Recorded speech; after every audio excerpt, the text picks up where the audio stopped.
All right, this video is in follow-up to the one that I did earlier this week about traction and cornering.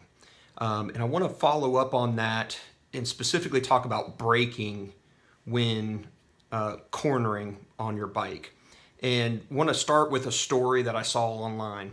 And it's about a guy who had recently got back into riding bikes. He was a big bike rider in the 70s and was out of it for about 20 years. He comes back to motorcycle riding, buys a Honda 1300cc bike, and he starts riding it, and he notices every time he is cornering, he's starting to lose traction, and the bike's vibrating, and he feels like he's about to fall off the bike. And it happens over and over again to the point where he thinks there's something wrong with the bike. And so he trades it in and stops riding bikes. Later comes to find out had nothing to do with the bike at all. So that sparked me to want to follow up to what we talked about earlier in the week, which was overall traction theory and what you're looking for in cornering, and now specifically talk more about braking. So this will be really good for really everybody. It's a good reminder to those that are veteran riders, but also guys like this one who are getting back into the game or are new motorcycle riders. So a couple of easy points to remind you of. Number one, you want to try to do as much of your braking into the turn, not during the turn, right? That's what you learn in your safety courses and things like that. Kind of a standard practice. Another tip to help you with that is you don't want to cover up your front brakes with your hand as you're going into the turn. Why? Because human nature, if you have any issues as you're cornering, you're going to want to slam on that brake. And that leads to the most important, and I would say interesting, tip of braking and cornering. You can brake during the turn, actually, and it can actually help you with traction, but it's for more experienced riders. Why? Because it's all about the application of the brake and traction.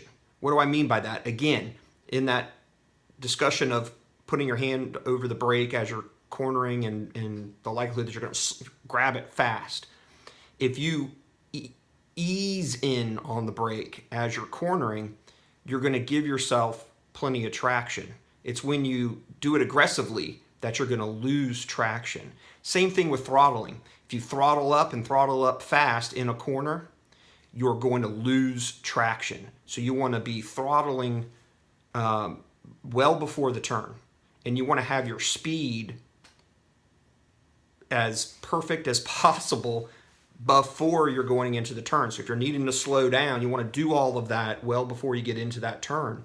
Again, it's not 100% rule. What do I mean by that? When you become more experienced, you can brake in the cornering because you know not to do it aggressively. You can throttle because you know not to do it aggressively, to do it slow, not go super fast into the throttles to gain speed or reduce speed.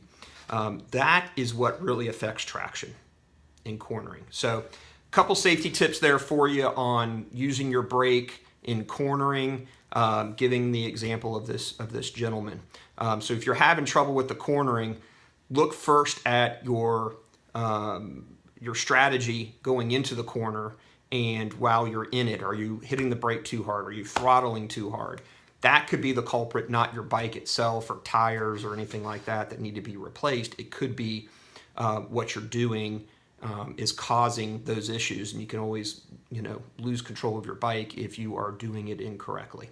Hope this helps. Y'all stay safe out there.